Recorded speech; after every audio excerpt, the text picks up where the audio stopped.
Strike ഒരെണ്ണം കൂടി എറിഞ്ഞോക്കാം. അവനടിക്കുമെന്ന് നോക്കാം.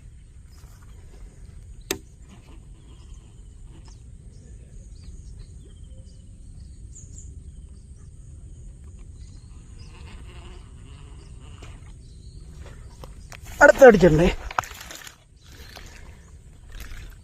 നമുക്ക് ഒരേ സ്പോട്ടിൽ നിന്ന് തന്നെ മൂന്നാമത്തെ വശം. അത് പെക്സോടെ ക്യാച്ചറിലാട്ടോ നമുക്ക് മീൻ കറിക്കണം. കാണിച്ചു തരാം.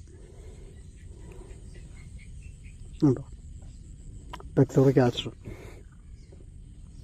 ഓക്കെ, ഇതിനടുത്ത് ഇന്നിപ്പോൾ നമ്മൾ യൂസ് ചെയ്ത ഫ്രോ എന്ന് വെച്ച് കഴിഞ്ഞാൽ പെക്സോടെ ക്യാച്ചർ എന്ന് പറഞ്ഞാൽ ഈ കുഞ്ഞൻ മാത്രമാണ്. ഇതാണ് കുഞ്ഞൻ, പേര് പോലെ തന്നെ ക്യാച്ചർ എന്ന് വെച്ചാൽ ക്യാച്ചർ തന്നെയാണ്.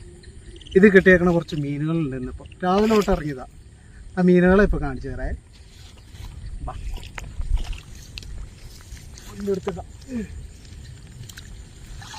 ഇതുണ്ടോ, ഇന്ന് ക്യാച്ചറിൽ കിട്ടിയേക്കണ മീനുകളായത് മൊത്തം നമുക്ക് ഏകദേശം എന്നാലും ഒരു 6-7 കിലോ മീൻ മേലെ ഉണ്ടാവും.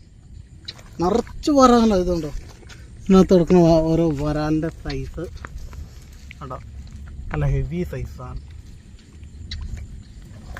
ഓക്കെ, അപ്പോൾ എവിടെയെങ്കിലും കിട്ടുവാണെങ്കിൽ മേടിച്ചോ പെക്സോടെ ക്യാച്ചർ.